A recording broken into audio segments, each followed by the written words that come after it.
Ya, shalom ibu-ibu semuanya. Siang ini kita akan kembali belajar firman Tuhan. Kita mau belajar dari satu tokoh Alkitab Perjanjian Lama juga. Tokoh ini mungkin nggak sengetop bapaknya atau sengetop anaknya. Jarang, sedikit sekali diceritakan di Alkitab. Tapi kita bisa belajar sifat dari tokoh ini. Nama tokoh ini ialah Ishak. Kita akan lihat dari Kejadian pasal 26 ayat 6. Ayatnya singkat. Jadi tinggallah Ishak di Gerar. Nah, saudara, Ishak ini mungkin nggak diceritakan seperti Abraham yang begitu taat kepada Allah sampai ketika dipanggil untuk meninggalkan sanak keluarganya, Abraham nurut. Nah, juga mungkin nggak diceritakan seperti anaknya, Yakub, yang menjadi bapak moyang dari bangsa Israel. Nah, tapi Ishak ini juga punya sifat yang kita bisa teladani. Nah, salah satunya, kesatu itu, Ishak mempunyai sifat yang taat. Nah, pada waktu ini, Ishak dibilang ayat 6 ini, jadi tinggallah Ishak di Gerar. Karena waktu itu ada kelaparan di tanah Kanaan. Nah, ini bukan kelaparan yang pertama. Sebelumnya, dari zaman bapaknya Abraham, itu juga pernah ada kelaparan di Kanaan. Dan orang Kanaan, kalau kelaparan, ada bencana, ada musibah, biasanya mereka akan mengungsi ke Mesir. Karena Mesir waktu itu jadi negara yang lebih makmur, yang lebih adidaya lagi. Nah, karena di Mesir itu ada Sungai Nil. Nah, Sungai Nil itu jadi banyak airnya, jadi Mesir ini lebih subur, notabene-nya, karena daerahnya banyak air. Nah, waktu itu Ishak juga mau seperti bapaknya, dia mau mengungsi ke Mesir. Sebelum ke Mesir, Ishak mampir di Gerar, negeri orang Filistin. Dan ketika Ishak di Gerar ini, Tuhan Allah berfirman kepada Ishak, jangan ke Mesir, kamu tinggal di Gerar, karena aku akan menyertai engkau dan memberkati engkau. Janji yang sama yang Allah ucapin ke Abraham, Allah teguhkan lagi ke Ishak. Allah bilang, aku akan menyertai engkau dan memberkati engkau. Tanah ini akan menjadi tanah milikmu. Engkau akan mempunyai keturunan yang sangat banyak seperti pasir di laut. Janji yang sama kepada Abraham diulangi kepada Ishak. Dan Ishak taat. Jadi tinggallah Ishak di Gerar. Nah, jadi Ishak ini taat kepada Allah. Kita juga bisa lihat bukti waktu Ishak taat kepada Allah ketika Ishak mau dikorbankan di Gunung Moria. Di Kejadian 22 itu Allah menguji iman Abraham dengan meminta kepada Abraham untuk mempersembahkan Ishak, anaknya, anak perjanjian yang lahir di masa tuanya, untuk diserahkan sebagai korban bakaran. Waktu itu diperkirakan Ishak umurnya 30 tahunan. Nah, Abraham waktu punya Ishak itu umur 100 tahun. Jadi si Abraham umurnya 130 tahun tuh waktu diuji. Kurang lebihnya umur segitu. Nah, waktu Abraham ajak Ishak untuk mempersembahkan korban kepada Allah, Ishak taat juga. Dia ikut sama Abraham. Nah, dia ikut sama Abraham. Waktu itu Ishak belum tahu kalau dia sendiri yang akan dipersembahkan. Nah, jadi dia ikut dan ke Gunung Moria, dan waktu bujang-bujangnya ditinggalin di bawah kaki gunung, Ishak sama Abraham doang berdua yang naik gunung nih. Di tengah jalan waktu naik gunung, Ishak sempat tanya sama Abraham, ini kita udah bawa kayu, udah bawa api, mana korban persembahannya? Kok kita nggak bawa? Nah, tapi waktu itu dengan iman, Abraham bilang Allah yang menyediakan. Jadi Ishak terus tuh naik tuh sama Abraham sampai ke puncak bukit Moria itu. Nah, ketika di atas gunung, Abraham mau persembahkan Ishak. Nah, pasti dia ikat dulu, terus dia taruh di atas mezbah dong. Nah, si Ishak waktu itu mau aja tuh, dia nggak banyak cincong. Saya ngebayangin kalau saya yang jadi Ishak, mungkin saya udah lari, kabur. Saya pasti ketakutan setengah mati. Nah, coba bayangin, saudara, Kalau misalnya sewaktu-waktu Allah bilang sama saudara semua, misalnya sama Ibu Neng tolong persembahkan Yaya sebagai korban bakaran. Nah, mungkin kita akan menolak, mungkin iman kita nggak segede Abraham, nggak segede Ishak, kita nggak mau, kita jadi anaknya juga takutan setengah mati kali. Waktu mau diikat, waktu terus kita naik ke atas mesbah, tidur gitu, terus bapak kita, mak kita mau busuk kita pakai pisau, mungkin kita bisa, aduh, udah mati deh gue, bakalan jadi korban, aduh bisa ketakutannya setengah mati. Tapi waktu itu Ishak enggak, makanya Ishak taat sampai Allah bilang waktu Abraham udah cabut pisaunya tuh, nah Allah bilang Abraham, jangan kau apa-apakan Ishak. Allah nggak pernah terlambat, Allah pas waktunya. Nah tapi saat itu Abraham dan Ishak membuktikan ketaatannya itu kepada Allah. Sampai peristiwa itu menjadi tipologi, menjadi gambaran pengorbanan Yesus Kristus. Betapa Allah rela menyerahkan anaknya yang tunggal, Yesus Kristus. Nah, Yesus Kristus juga sebagai anak tunggal Bapa, taat kepada Bapaknya sampai mati di kayu salib, menggantikan kita semuanya. Nah, kemudian ada peristiwa ketiga yang membuktikan ketaatan Ishak, yaitu ketika Ishak dicarikan jodoh. Nah, Ishak umur 40 tahun waktu itu. Cowok kaya tuh, 40 tahun belum punya pacar. Sampai akhirnya bapaknya Abraham yang cariin istri untuk Ishak. Dia suruh hambanya yang paling tua, Eliezer, untuk cariin istri buat Ishak ke negerinya, ke tanah Kanaannya, dari kerabatnya. Jadi Abraham mau punya menantu yang sepadan, yang takut Allah juga, yang kenal Allah. Jadi Eliezer pergi cari dan ketemu Ribkah. Nah, Tuhan tunjukin juga jodoh buat Ishak itu Ribkah. Nah, ketika Ribkah dibawa pulang, Ishak nggak banyak cincong, nggak banyak apa, dia terima Ribkah sebagai istrinya. Nah, itu juga sebagai bentuk ketaatan Ishak kepada bapaknya. Selain taat, Ishak juga adalah orang yang setia. Nah, dari mana kita tahu Ishak itu setia? Nah, Ribkah ini sangat cantik, tetapi Ribkah ini mandul, nggak bisa punya anak. Nah, Ishak harus menunggu 20 tahun untuk punya anak. Nah, tapi selama itu Ishak nggak cari istri lain. Ishak cuma punya satu istri, itu Ribkah.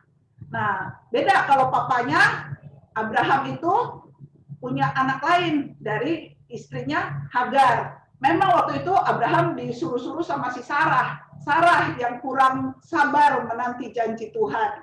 Nah, kalau Ishak enggak. Ishak cuma Ribkah doang.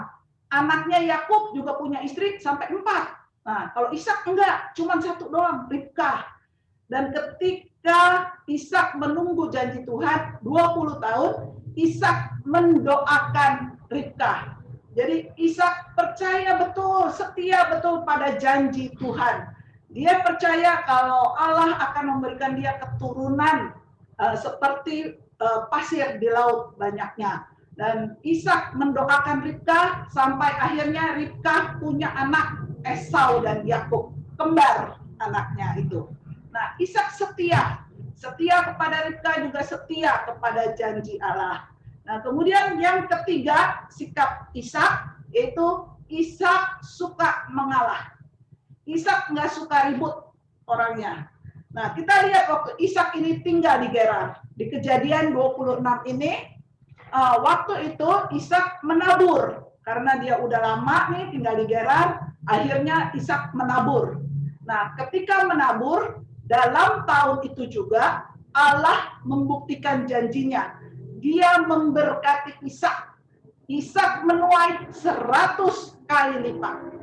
Nah, saya ngebayangin waktu itu, kalau kita menabur 1000, berarti kita akan menuai 100.000. Saya pikir-pikir nggak terlalu banyak juga ya, 100.000 gitu. Nah, tapi saya pikir lagi kalau saya tabur 1 juta, saya akan menuai 100 juta. Wah, lumayan berarti banyak juga kalau 100 juta.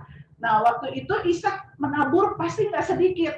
Dia tabur, dia bisa menuai 100 kali lipat.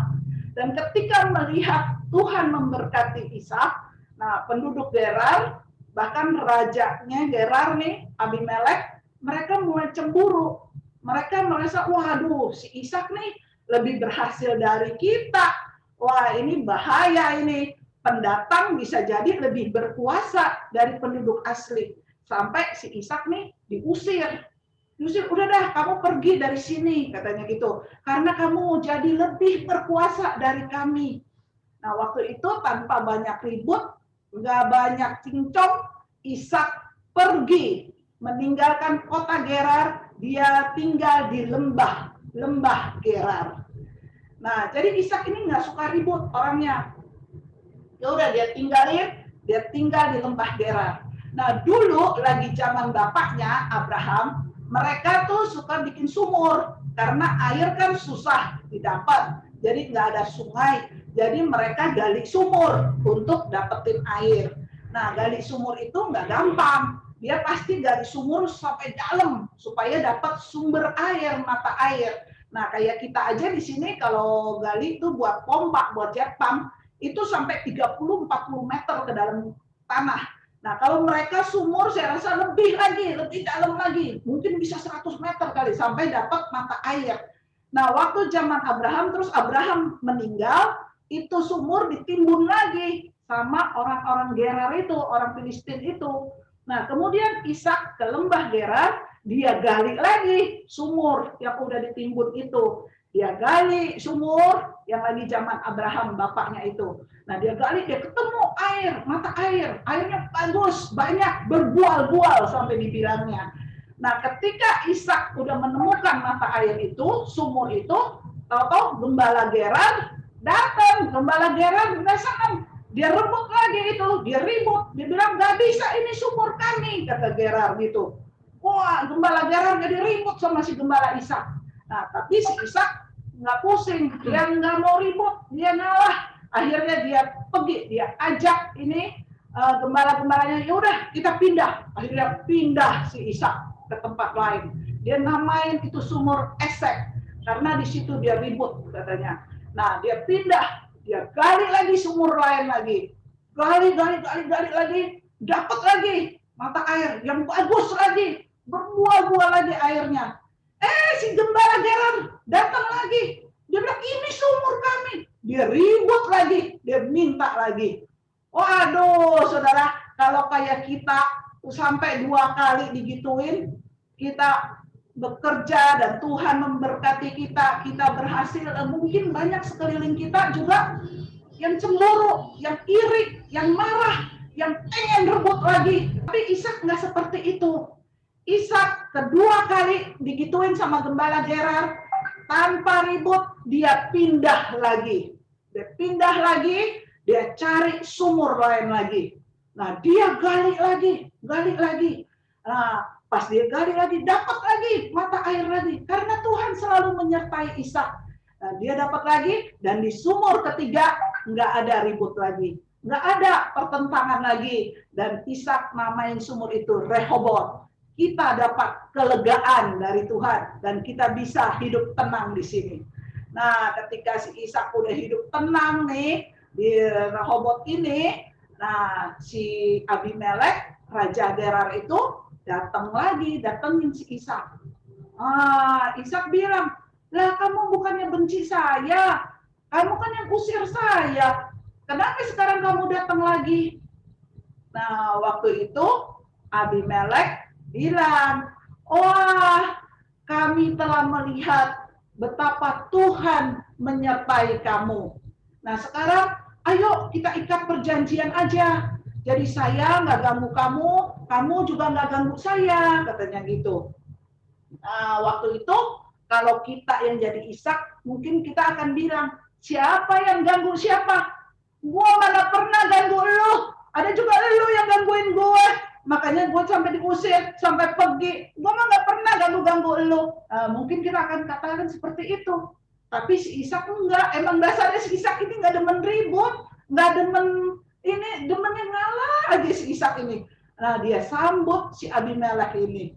Malah dia jamu, dia kasih makan, dan besoknya mereka mengikat perjanjian. Udah oke, kita hidup damai, nggak saling ganggu lagi. Nah, kemudian Abimelek dilepas pergi dengan baik sama Ishak ini. Nah, setelah Ishak melepas Abimelek pergi, hambanya datang ke si Ishak. Dapat lagi sumur, begitu bagus lagi. Mata airnya juga bagus, banyak berbuah-buah juga airnya. Dan dinamakan Beersheba, sumur perjanjian, sumur sumpah. Nah, karena Ishak sudah bersumpah dengan si Abimelek itu. Nah, saudara-saudara, kalau kita lihat dari 3 sikap Ishak ini, Ishak taat, Ishak setia pada janji Tuhan. Ishak juga suka mengalah, nggak suka ribut. Sampai akhirnya Ishak ini sungguh diberkati Tuhan. Nah, di ayat ke-13 itu berkat Tuhan nyata benar buat Ishak. Dibilang, dan orang itu menjadi kaya, bahkan kian lama kian kaya, sehingga ia menjadi sangat kaya. Nah, dari sekian banyak orang tokoh-tokoh di Alkitab, saya cuma dapat pernah ayat ini di Ishak doang. Dibilang orang itu jadi kaya, kian lama kian kaya, sampai jadi sangat kaya. Wah, luar biasa banget. Walaupun cerita Ishak sedikit, tapi berkat Tuhan, janji Tuhan nyata buat Ishak. Sehingga Abimelek juga bisa berkata, telah kami lihat betapa Tuhan menyertai engkau. Nah, saudara, kita mau jadi saksi seperti itu. Kita mau orang-orang juga bisa bilang sama kita, betapa kami lihat Tuhan begitu menyertai Ibu Neng. Betapa kami lihat Tuhan menyertai Ibu Pratana. Betapa kami telah melihat Tuhan menyertai Ibu Yuli dan setiap ibu-ibu di sini. Betapa Tuhan sudah menyertai kita. Dan berkat Tuhan itu nyata bagi kita. Nah, asalkan kita melakukan 3 seperti Ishak. 3 hal kita teladani dari Ishak. Kita taat, kita setia, dan kita suka mengalah. Tuhan membuat kita jadi berkat, jadi kesaksian. Betapa kami telah melihat Tuhan menyertai engkau.